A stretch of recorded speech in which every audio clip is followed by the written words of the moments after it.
ब्याह का वो मेला भरा हुआ था, उसमें एक झंडा लगा के बैठ गए सबसे पहले, पाखंड खंडिनी पताका, उसका नाम लिखा है पाखंड खंडिनी पताका। और मिर्जानंद जी को जब दयानंद जी ने लौंग भेंट की, 2.5 साल पढ़े, तो लौंग भेंट की जब जाने लगे तो दयानंद मिर्जानंद जी ने कहा कि भैया ये लौंग भेंट करने से नहीं चलेगा, दक्षिणा खाली लौंग भेंट करने नहीं चलेगा, दक्षिणा तो मैं मांगूंगा तुमसे। तो कहा महाराज मैं तो घर छोड़ा हुआ हूँ, त्यागी हूँ, मेरे पास तो कुछ है नहीं। कहा कि नहीं तुम्हारे पास है, वही मांगूंगा। तो उन्होंने कहा कि मांगिए। कहा कि मुझे तुम्हारा जीवन चाहिए, पूरा जीवन चाहिए मुझे। तो उन्होंने कहा ये जीवन आपको दान किया, तो करना क्या मुझे? कहा कि पाखंड का खंडन करना है, अंधविश्वास का खंडन करना है आपको। हमारा जो धर्म था, हमारे जो शास्त्र है, देखो कितने शास्त्र है हमारे, बड़े शास्त्र है ना, उनको तो लुप्त ही कर दिया लोग। वेद किसी के घर में मिलता ही नहीं है, कोई आर्य समाज के घर में भले मिल जाए वेद है, बाकी तो सबसे बड़ा शास्त्र वेद है, ये तो मिलता ही नहीं है। और वेदांग, ये चारों वेद रखे हुए, हाँ देखिए ये वेद, ये इनके दर्शन करें आप, हाथ भी जोड़े बाद में दर्शन करें। ये चारों वेद है, ये पूरा वेद, 4 वेद होते हैं, ये सारा है। और अभी अजमेर में आपके लिए मौका है, अजमेर में बड़ा मेला लगता है हर साल, 3 दिन का ऋषि मेला। स्वामी दयानंद जी का देहांत अजमेर में हुआ था, तो ऋषि मेला लगता है। वो 10, 11, 12 अक्टूबर को है, 10, 11, 12 अक्टूबर को है। पुरुष और महिलाएं आप वहाँ जा सकते हैं, वहाँ रहने की और खाने की व्यवस्था सब निःशुल्क व्यवस्था होती है। 3 दिन रहने को भी आपको स्थान मिलेगा और खाना भी वहाँ निःशुल्क है। और बड़े बड़े हिंदुस्तान लेवल के बड़े विद्वान आते हैं।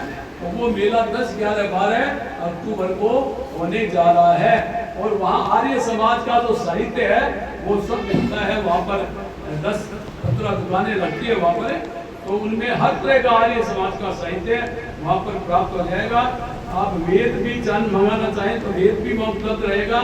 यजुर्वेद तो 800 रुपये का आता है हर सहित, तो ऋग्वेद, ये 4 वेद है, 6 वेदांग है, उपनिषद भी वहाँ पर 400 रुपये में किताब मिलती है, इसमें 11 उपनिषद आता है, तो वो भी ला सकते हैं।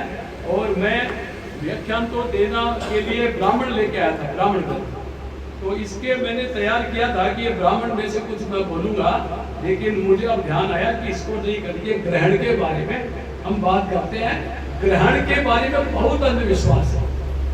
देखिए आप में, अब तो सब पढ़े लिखे लग रहे हैं मुझे, तो पुरुष और महिलाएं जो है सब मुझे पढ़ी लिखी लग रही है, और कॉलेज में पढ़ने वाले भी लड़के लड़कियां हैं, और अध्यापक भी है इसमें, बहुत सारे शिक्षक है, महिलाएं भी शिक्षक है, पुरुष भी शिक्षक है।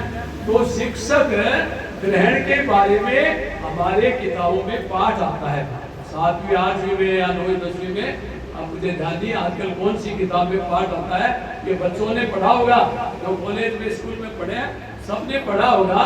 ये ग्रहण क्यों होता है, कैसे होता है, ये भूगोल की किताब में भी आता है, और ये जो विज्ञान की किताब में भी ये बातें आती है। तो ये जो आपने पढ़ाई होगा, कई लोगों ने पढ़ा होगा किताब में, विज्ञान ने सारा खोल के रख दिया अंधविश्वास। जैसे वो कहते हैं स्वर्ग लोक है आकाश में, आकाश में, बाप रे, आकाश में स्वर्ग नाम का लोक है, और पाताल लोक है पाताल में, नर्क लोक पाताल में है। तो पाताल नाम का कोई लोग है ही नहीं, आकाश में स्वर्ग नाम का कोई लोग है ही नहीं। ये सारे रॉकेट कहाँ शुक्र पे चले गए, मंगल पे चले गए, चंद्रमा पर चले गए, वो स्वर्ग लोग कहीं बीच में आया ही नहीं। और पाताल नाम का लोग कहाँ है, वहाँ नर्क लोग पाताल में है, तो पाताल नाम का कोई लोग है ही नहीं, तो कहाँ से आएगा। तो हम ग्रहण की बात करें, देखिए विज्ञान में और भूगोल में आपने पढ़ा भी होगा, वही बात बताऊंगा मैं कि 3 है, एक तो सूर्य, एक चंद्रमा और एक पृथ्वी, ये 3 है। ये तीनों जिस दिन सीध में आ जाते हैं, एक सीध में उसी दिन ग्रहण होता है। चंद्रमा का ग्रहण होता है पूर्णिमा के दिन, और अमावस्या के दिन चंद्रमा सूर्य का ग्रहण होता है। तो पुराने जमाने में विज्ञान का विकास इतना था नहीं, अंधविश्वास बहुत ज्यादा थे, तो लोग कहते थे कि राहु केतु नाम के 2 राक्षस हैं। और वो राहु तो चंद्रमा को खा जाता है, और केतु नाम का राक्षस जो है वो सूर्य को खा जाता है, मुंह में रख लेता है। तो उस समय धर्म कर्म करना चाहिए, व्रत उपवास करना चाहिए, पूजा पाठ करना चाहिए, जिससे वो केतु सूर्य को अपने मुंह में दबा लिया, उसको छोड़ दे, और राहु जो है चंद्रमा को खा जाता है। ये ऐसा अंधविश्वास की बातें हैं। कोई राहु नाम का, केतु नाम का कोई राक्षस नहीं है, कोई अंत में ये इस नाम का कोई ग्रह भी नहीं है। राहु नाम का और केतु नाम का कोई ग्रह नहीं है। राहु केतु के नाम से लोग डराते हैं, शनि के नाम से डराते हैं। मेरे परिवार में घटना हुई थी, मैं घटना बताऊं, मेरे परिवार में घटना हुई। एक मेरा पोता लगता है, वो कोरोना से ग्रस्त हो गया। बैंक में नौकरी करता था, नौजवान था, 30-35 साल का। तो वो बीमार हो गया, तो उसका सीकर भी इलाज चला, जयपुर भी इलाज चला, और वो 8 लाख रुपया खर्च हो गया। सारे इलाज करा लिए, वो लड़का नहीं बचा, खत्म हो गया। तो एक पंडित जी आए कि देखा अभी मौका, थोड़ा पैसा झटकना चाहिए। तो उसके पिताजी से बोले कि तुम्हारे लड़के के कोरोना हो रहा है जी? कहा जी हो रहा है। कहा तो क्या इलाज चल रहा है? कि भाई सीकर में भी इलाज करा लिया, जयपुर में करा लिया, 7-8 लाख रुपए भी लग गए, और बच्चा तो बहुत बीमार ज्यादा है, तो कोई फायदा नहीं हो रहा। बोले दवाई से? बोले नहीं। बोले होगा भी नहीं, कितना ही दवाई करा लो, कितना इलाज नहीं होगा। शनि की दशा लग रही है उसके, और शनि दवाई का असर होने ही नहीं देता है। कितना भी दवाई लगाओ, वो शनि की वो कोप है, वो होने नहीं देगा। जब तक आप शनि को शांत नहीं करोगे, उसके कोई दवा काम नहीं करेगी। इसलिए आप शनि को शांत कराओ, उसकी पूजा कराओ। तो कहा कि महाराज कैसे?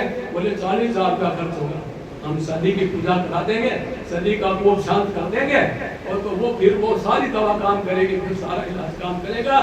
शनि को कोप को शांत जब तक नहीं करोगे, आपकी कोई दवा काम नहीं, कितने दिला लो। तो उसने कहा कि महाराज तो कर दो, आपकी पूजा कर दो। तो वो पंडित जी ने 1-2 दिन में पूजा पाठ अपना झूठा सच्चा करके 40,000 में ले गए, और वो लड़का मर गया, वो कुछ नहीं हुआ उसका। तो ये 3 है, सूर्य, चंद्रमा और पृथ्वी, ये तीनों घूमते रहते हैं।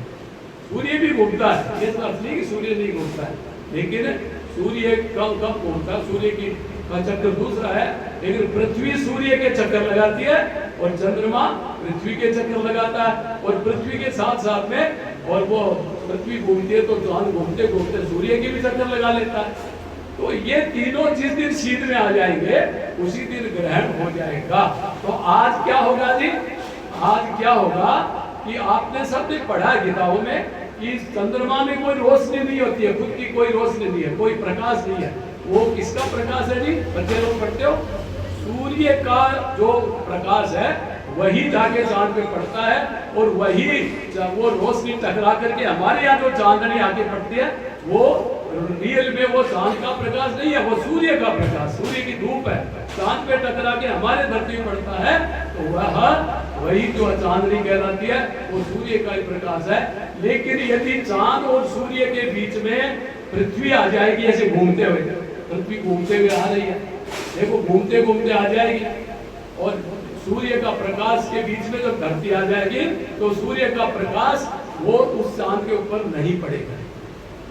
चांद पे जब नहीं पड़ेगा, तो चांद में तो कोई प्रकाश है नहीं, तो वो चांद विग्रामन हो जाएगा। अब वो ये थोड़ा थोड़ा धीरे धीरे वो काला होता है, और फिर धीरे धीरे जो है उजाला होता चला जाता है। तो वो धरती बीच में से आती है, तो ऐसे वो चांद का प्रकाश वो सूर्य का रुकता जाएगा, और ऐसे वो बढ़ता जाएगा, और धरती जब आगे निकल जाएगी तो वो उजाला वापस हो जाएगा। तो ये एक प्राकृतिक प्रक्रिया है। चांद की दूरी हमसे 4.5 लाख किलोमीटर है, और हमसे सूर्य की दूरी 9 करोड़ 30 लाख किलोमीटर है, 15 करोड़ किलोमीटर, 2,30,000 मील वो सूर्य की दूरी है। तो कोई किसी को खाता नहीं है, ये ध्यान रखो। राहु नाम का कोई राक्षस नहीं है, कहीं है ही नहीं दुनिया, और केतु नाम का कोई राक्षस नहीं है, और कोई सूर्य को खाता नहीं है, कोई चांद को खाता नहीं है। चांद की सूर्य को क्या खाएंगे? 13 लाख धरती सूर्य में आ जाए, 13 लाख धरती सूर्य के अंदर समा सकती है, इतना बड़ा सूर्य है। हनुमान जी के बारे में भी लिख दिया, बाल समेत रवि भक्त से लियो, सूर्य को खा गया, ये झूठी बात। कोई सूर्य को नहीं खा सकता। 13 लाख धरती के बराबर सूर्य है, इतना बड़ा, उसको कोई खा नहीं सकता। आग का गोला है, खाने का तो सवाल नहीं है। राहु क्या खाएगा, क्या खाएगा सूर्य को, इतना तेज है, अग्नि है, वो केतु खा गया, केतु खा गया सूर्य को, राहु खा जाएगा। ये अंधविश्वास की बातें हैं, इनको नहीं मानना है। इसलिए ग्रहण होगा रात को करीब 10 बजे के करीब, वो और 2-2.5 घंटा वो चलेगा, तो वो धरती जैसे जैसे बीच में से निकलेगी ना दोनों के, वो काला होता जाएगा, वो सूर्य की रोशनी बंद होती जाएगी, धरती आगे निकल जाएगी, तो वो रोशनी वापस चालू हो जाएगी। तो इसमें कोई दोष या पाप की बात नहीं है, इसमें कोई दोष या बात नहीं है, देवी देवताओं का कोई दोष नहीं है, कोई इसमें बुराई नहीं है, कोई खोटा नहीं है। अब एक और घटना में ग्रहण के बारे में बता दूं। मेरी बेटी का ससुराल है अजमेर, मैं गया हुआ था तो चंद्र ग्रहण था उस दिन।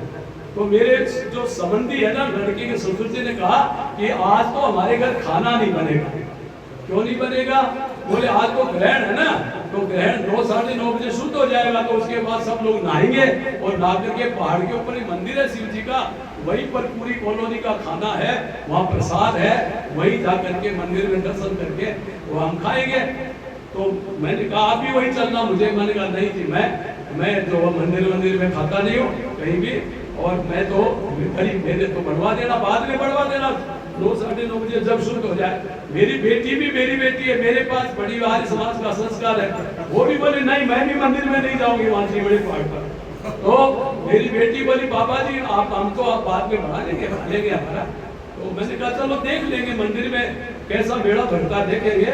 तो मैं चला गया पहाड़ के ऊपर, एक शिव मंदिर था, तो हजारों आदमी इकट्ठे हो गए, वो नाद हो के आए, दर्शन कर लिया वहां पर, और फिर वहां जीवड़े बैठ गए, हलवा पूरी और ये सब जीवा रहे थे, तो जीवे हजारों आदमी वहां। तो मैंने मेरे संबंधी को पूछा, मैंने कहा जी ये हलवा 1000-2000 आदमी का हलवा बड़ा, तो कितने कड़ाई बड़ी होंगी, तो ये हलवा का बड़ा, मंदिर शुद्ध होते ही तो खाना चालू हो गया। तो हलवा कब बनाए, बना कब, क्योंकि 5-7 कड़ाई बड़ी बना रखे थे। बोलिए बना तो दिन में ही था। अच्छा दिन में बना था, तो ग्रहण तो बाद में 2-2.5 घंटे हो गया और दिन में ही बन गया हलवा। तो वो हलवा क्या अशुद्ध नहीं हुआ? जब ग्रहण निकल गया तो दिन का बना हलवा नहीं जी, बोले हमने डाल डाल दी, डाल देखो बावड़ा बना, डाल हमने डाल दी थी हलवे में, इसलिए वो अशुद्ध नहीं हुआ। अच्छा मैंने पूछा एक बात और बताओ, ये हलवा बनवाया किसने, पैसा किसने दिया? मंदिर में तो पुजारी जी बेचारे, पैसा किसने दिया? बोले जी एक सेठ जी है, उन्होंने जो है वो 1-2 लाख रुपया उन्होंने सेठ जी ने दान निकाल दिया, बनवा दिया अपनी तरफ से। तो मैंने कहा अच्छा सेठ जी ने तो दान निकाल दिया, और आप लोग वो दान धर्म खा रहे हो, तो आप दान धर्म क्यों खाते हो? सेठ जी ने तो दान धर्म निकाल दिया, आप दान धर्म खा रहे हो। खाते पीते मेरे तो संबंधी सब पीछे ऐसे पैसे वाले हैं, वो गरीब तो है नहीं। तो हमने बोले नहीं हम खाते नहीं है, हम तो हमारा पैसा चढ़ा के आए, वहाँ हमने तो अपना ही खाया। कितने आदमी जीव गए? बोले 10 आदमी जीव गए। कितना रुपया चढ़ाया? बोले 101 रुपया चढ़ा दिया। देसी घी का हलवा पूरी 101 रुपये 10 आदमियों ने खा लिया, तो सकता है। तो देखो ये ग्रहण की बात में ज्यादा नहीं पड़ेगा, विद्वान लोग बहुत आए हुए, खाली ग्रहण में कोई दोष नहीं है, न कोई राक्षस है, न कोई खाता है, न कोई और है। वो तो ऐसे ये चक्कर बता दिया, वो धरती निकल जाएगी बीच में से, तो वो शुद्ध हो जाएगा। ये है, कोई इसमें भागने की अंधविश्वास की बात नहीं है। इसलिए इसमें देखने में भी कोई बहुत बुराई नहीं है। आप चश्मे से या कोई फिल्म वगैरह से देखो तो सूर्य को तो खैर वो तेज होता है, आपने नुकसान भी कर सकता, चांद को कोई नुकसान भी नहीं करता। इसलिए आर्य समाजी हो आप, कम से कम ये फायदा तो उठाओ कि अंधविश्वास से बचो। राहु केतु नाम के कोई राक्षस नहीं होते हैं, न चांद को कोई राक्षस खाता है, न सूर्य को कोई राक्षस करता है। और ये किताब में पढ़ लेना आप 7वीं 8वीं के बच्चों किताब में भूगोल में विज्ञान में आता है। बस मैं इतनी